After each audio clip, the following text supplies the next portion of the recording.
philosophic. Could you explain what you mean by that? Unfortunately, they don't know what Zionism is, but Zionism is a political philosophy which has brought about the state of Israel, the so-called state of Israel. This political philosophy has nothing to do with religion. On the contrary, it seeks to confuse others and let them think that Zionism and Judaism is one and the same. I am a conscious African. I know properly my history. I know that Africa gave Judaism to the world. I know that the first Jews in the world were Africans. Not only do I know this, but I inform everyone who has doubts about it to read a book by Sigmund Freud entitled Moses and Monotheism as a Beginning. Consequently, I know that Judaism and Zionism are not the same. Zionism had its first organizational expressions in 1897 in Basel, Switzerland, in Europe. Here was a man by the name of Theodor Herzl, H-E-R-Z-L. He was the founder of Zionism.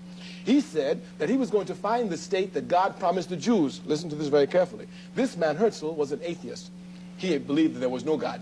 He said God did not exist. Now, how is it that a man who believes that God does not exist is going to find a state that God promised to his chosen people? I'm telling you, this man is Satan in disguise. Zionism is a satanic movement. It is devil. It is imperialism. It is racist. It has gone and taken the lands of the Palestinian people and through terrorism has driven them out. And through terrorism, it maintains its power. And the United States of America, with over 6 million homeless, sends to Israel billions and billions and billions of dollars everywhere to bomb Palestinian people while homeless people are here and unemployed are here. Zionism is going to raise this war and make the people in America become clear to what it is and become anti-Zionist and stop the aid to Israel and use the money to take care of the homeless in this country. Hey guys, welcome back to another episode. Thanks for tuning in. I really appreciate your time. I really do. For the people who tune in and the ones who pay attention, thanks for giving me the time of day. I really appreciate you. I just try to give out as much as I can gather, and I'm learning in this too. I want you guys to learn with me. Yesterday we covered Iran and their beliefs and what they kind of believe in religiously. Again, I don't look through anything through a religious lens. So when I go through these things, these are fact-based. These are all backed up by sources and facts. So, if people think I'm like trying to defend one thing or another, I'm not.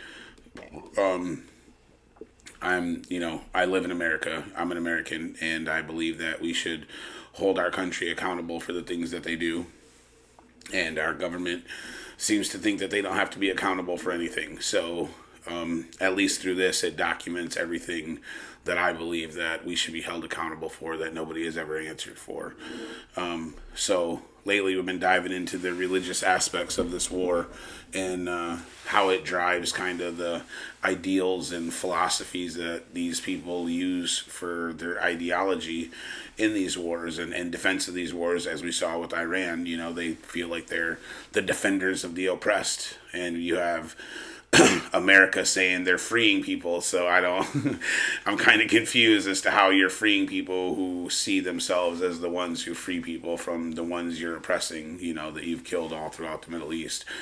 But anyways, so we're going to get a little feisty today with it because we're going to dive into Israel, and Israel has its own issues. I have my own issues with the state of Israel itself and the Zionist regime that runs it, okay? Not the Jewish people that live in it that are used as shields. So we'll just get into it. Israel, a state, an idea, and a shield. Judaism is an ancient religion, a people, a civilization. Okay, let me repeat this. I'm going to repeat all three of these. Judaism is an ancient religion, a people, a civilization. Zionism is a modern political nationalist movement. Israel, say it again, okay? Zionism is a modern political nationalist movement, okay? Israel is a state run today by a Zionist regime, not the Jewish people, okay? Let me say that again. Israel is a state run by a Zionist regime, not the Jewish people. If you can't tell the difference between a 3,000-year-old faith and a 100-year-old political movement, then you're already lost. All right? Let me just, let me just say that again, okay? If you cannot tell the difference between a 3,000-year-old religion and a 100-year-old political movement, you are already lost in the idea, okay? And I know there's a lot of noise when it comes to this, and I know that they always throw out these name callings and they start targeting you when you bring this up. But you know what? You can stand on that because you do not have to defend murder, okay? No matter what. You don't have to defend it. Even the people that live in Israel, the Jewish people that live in Israel, don't defend what their government does. It's like Americans. We don't defend what our government does, but our government just fucking does it. This is what Israel's government does. Okay? So it's not the Jewish people as, you know, like, they're like 2% of the population. Okay? Is there a Zionist machine from the Jewish aspect? Yes, there is. But that doesn't make it all Jewish people. That's like saying, like, all Muslims are fucking terrorists. Like, dude, shut the fuck up, because it's not true. All right, it's just not true. Judaism, and as a matter of fact, as a religion, is almost completely the opposite of Zionism. Okay? So, anyways, let's get into this. Judaism versus Zionism. Two very different things. Judaism, the religious civilizational frame.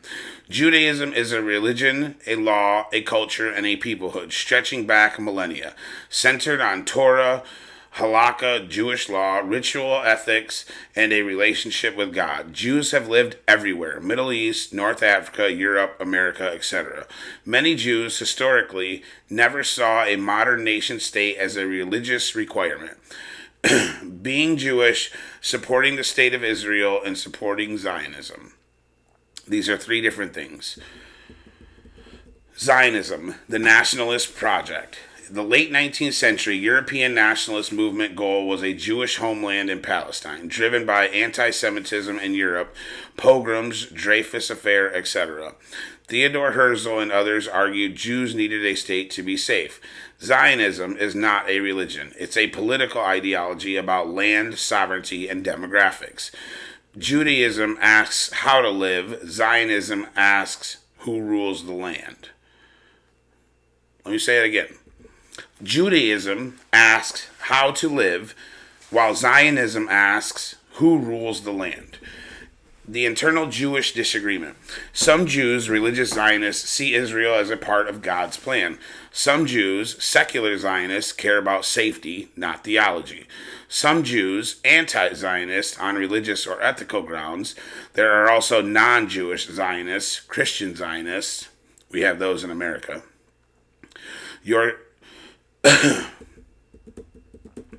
The birth of Zionist state and the regime logic.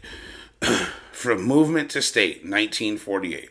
British mandate, Balfour Declaration, Holocaust trauma, and global politics converge.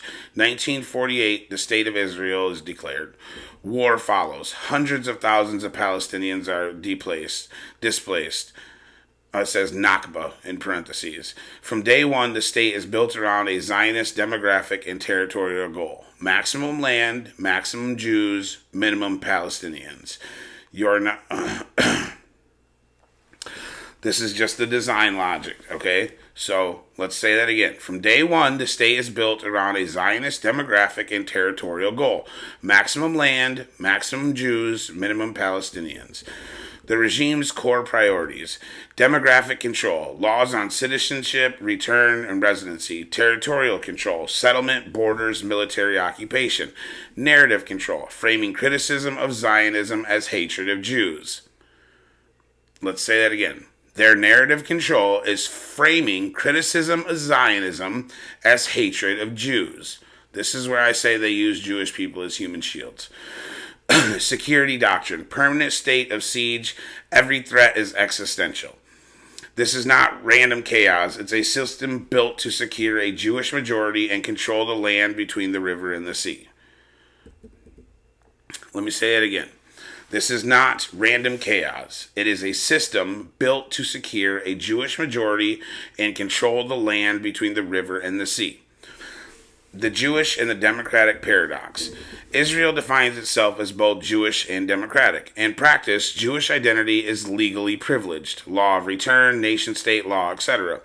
Palestinians under occupation have no vote in the regime that controls their lives. This is where critics call it an ethnocracy or an apartheid, and defenders call it self-defense. So again, That's just the structure of it, okay? Palestinians under occupation have no vote in the regime that controls their lives, and this is where critics call it an ethnocracy or an apartheid, and defenders call it self-defense. Zionism as a shield, conflation, accusation, and silence. How criticism gets blurred. Critique of Zionism or Israeli policy is often labeled as anti-Semitic. This works because many people don't know the difference between Judaism and Zionism. The regime benefits from this confusion. Let me start that over, okay? Critique of Zionism or Israeli policy is often labeled as anti-Semitic. This works because many people don't know the difference between Judaism and Zionism. The regime benefits from this confusion. Any attack on the system, that's an attack on the Jews. Any pressure on the state, threat to Jewish safety. If a government can hide behind an entire people, it becomes untouchable. I've said this for years. Jewish critics of Zionism and the regime. There are Jewish groups and thinkers who oppose occupation, oppose ethnic heresy or hierarchy, and oppose conflating their faith with state violence. Their existence proves criticizing Zionism does not equal hating Jews. Okay? Let me say it again. Their existence proves that criticizing Zionism does not equal hating Jews. Okay? Palestinians inside the machine. Palestinians in the West Bank and Gaza live under Israeli control without equal rights. Palestinians inside Israel proper live as a minority in a state that defines itself as Jewish first. The regime justifies this through security and demographic survival.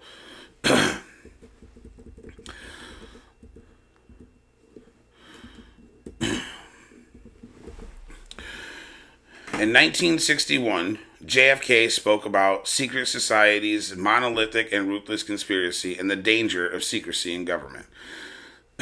He was talking about the Cold War secrecy, intelligence, and unaccountable power, not Zionism specifically. But this principle applies. Systems of power that operate behind closed doors, and narratives managed from the top, and public kept in the dark or emotionally manipulated. JFK warned about power that hides behind secrecy. Today, we're looking at power that hides behind identity.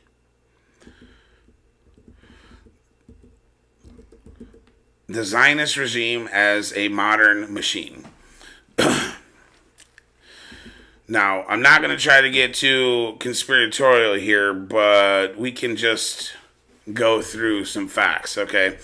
Information control, Hasbro, state-aligned messaging, lobbying, PR narrative, management in Western media, and politics. Okay, well, Israel has the single biggest lobby in America. They donate to 94% of our Congress members and Senate members. So, legal and political pressure, laws and resolutions that blur anti-Zionism with anti-Semitism. We're seeing that now with that bald-headed fuck from the ADL trying to tell people what they can and can't say. So I doubt he'll ever see this, but if he does, he can take notes on here how it says that criticizing Israel is not equal to hating Jews. As a matter of fact, it's criticizing a government that's out of fucking control. So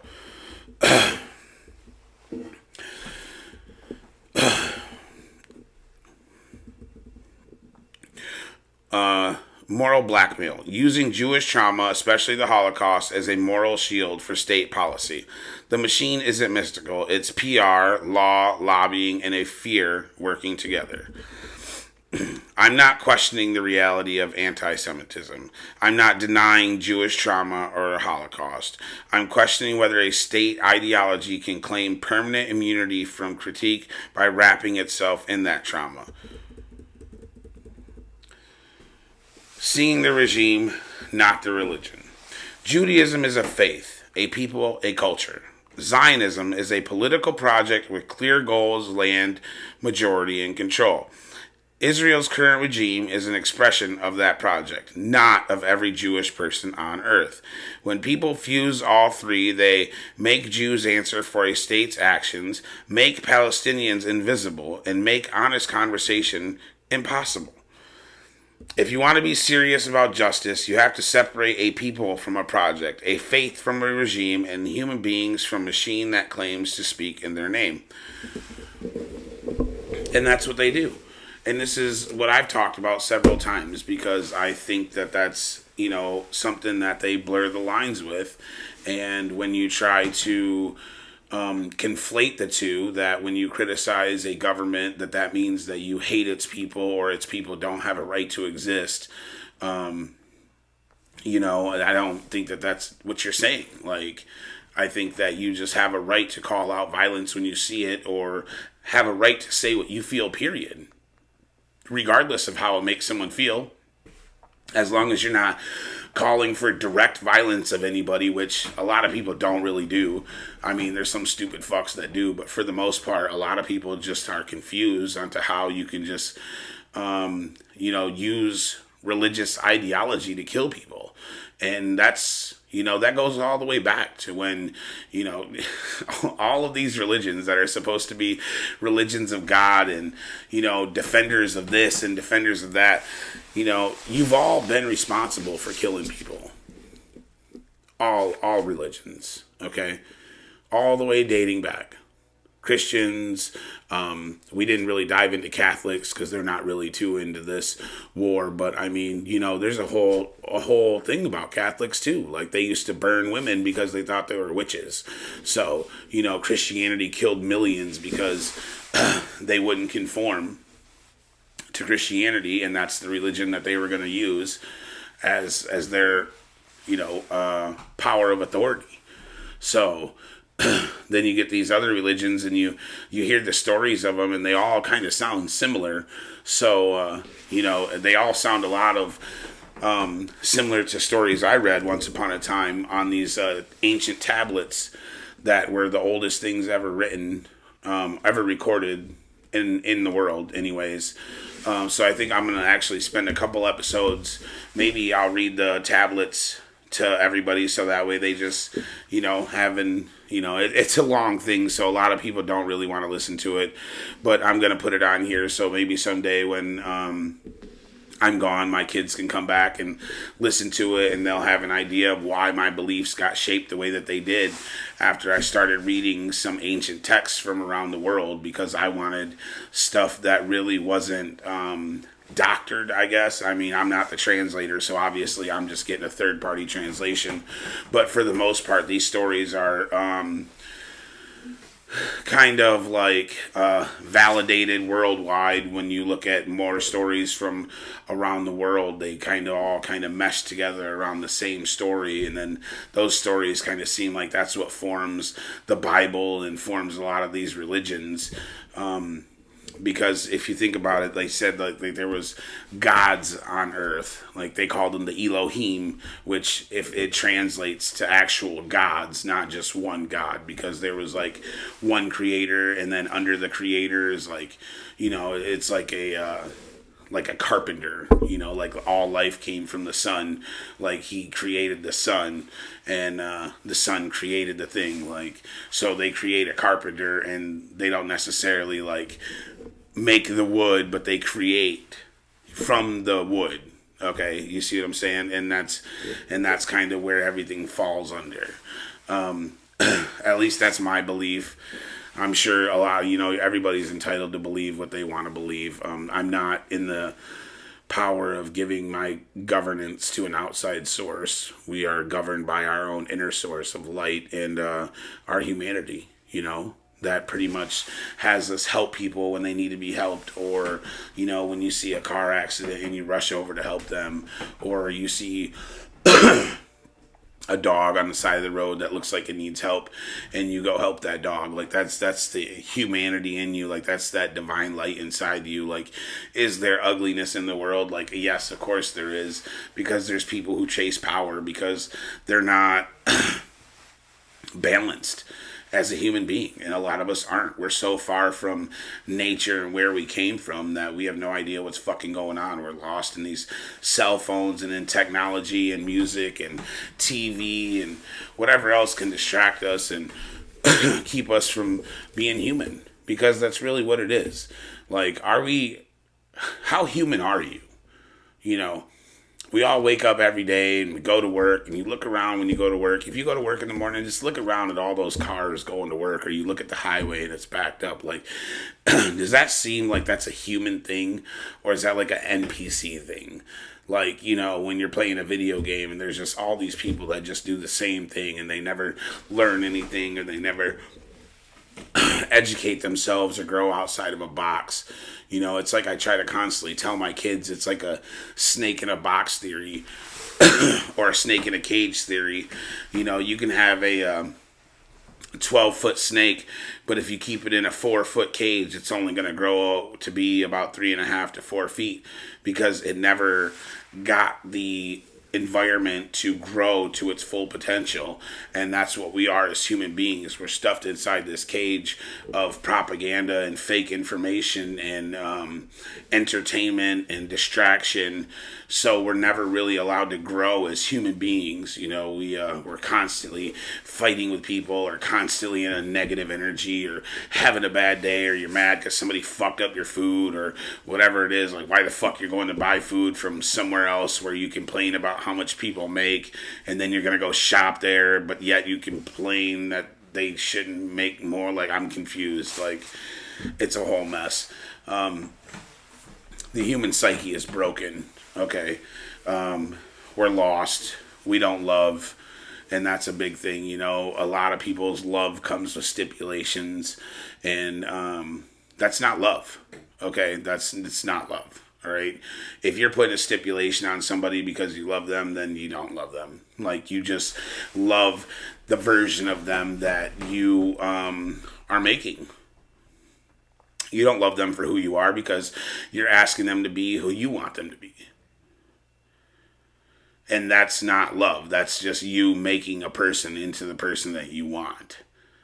That's not, you know what I mean? So our egos are so driven by the material world. We gotta, you know, I was just telling people about this the other day. Like, men's ego makes you want to be bigger and stronger and better, and women's ego wants you to be noticed and wants attention, you know, and needs validation. And those ideals just clash naturally, because you should be giving yourself all of those things. You should be giving yourself enough love. You should be giving yourself enough time and enough attention. And if you're not, then why would you give it to somebody else? Okay? If you do not love yourself, how can somebody else love you? If you're not who you truly are going to be, who are they in love with? You know, somebody said that we all have like split personalities, because none of us have the same person or the same version of ourselves for everybody. You know, our kids get a different version of us, our partners get a different version of us, our employers get a different version of us, our friends get a different version of us, and then you have a different version of you. So we're all living this split personality where we don't really know who we are, because we're trying to appease everybody around us. Well, for me, I don't give a fuck what anybody feels. I'm the same person regardless, and I love everybody. And sometimes that causes conflict, I guess. But again, I don't care, because it's not my, you know, my feelings don't get brought into things, because when your feelings get brought up, that's when you can't be honest. You know, you can't. You know, you conflate things. It's like this religious thing when their feelings get involved, and, you know, they start conflating their feelings with facts and stuff like that. Like, you know, you can't get anywhere. You can't have open conversations, because if you talk about Israel, you're anti-Semitic. And if you talk about Zionists, then you're anti-Semitic. Like, no, bitch, I'm just talking about the people who are running the fucking state over there, who are at war constantly. But, you know, America does the same fucking thing. So they're to blame too. All right? The violence just got to stop, period. Stop using God as an excuse, because God doesn't want anybody to fucking die. What person do you fucking know creates something and then wants it destroyed? I don't know a single fucking person, let alone the thing that created all of existence. Like, that's the stupidest thing I ever fucking heard in my life. But anyways, you know, we touched on these religions. We'll see how things are going. They got soldiers rallying up, because I think they're going to put some boots on the ground, which I'm not. advocating for it all. I think it's a fucking suicide mission, if you ask me. So hopefully they figure something out before. I just wanted to touch on the religious aspects of this war, because I don't really look at things through a religious lens, so I figured this would give all of us an idea of maybe the mentality behind some of this and how these people feel and what they're thinking. So, but like I said, I worked all night. This is I was the second show I'm recording tonight, so I just got out of work. I'm gonna try to get some sleep. I appreciate you guys. I don't know what my next episode is gonna be about. I kind of wanna,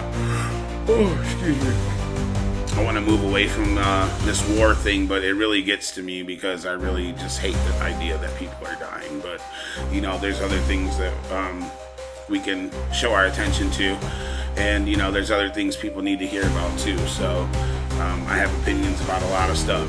You know, I just wanted to touch on the religious aspects for people who don't really follow religion like me. I don't follow religion at all. I think it's a bunch of fucking bullshit, but that's just me. I can debate that till I'm blue in the face. Anyways, I appreciate you guys. Thanks for stopping in. Thanks for, you know, the time, the attention, the likes, the shares, the comments, the feedback. I appreciate you. I love you. Just message me, share, let people know. Tell me what you think. Thanks again. See you guys next time.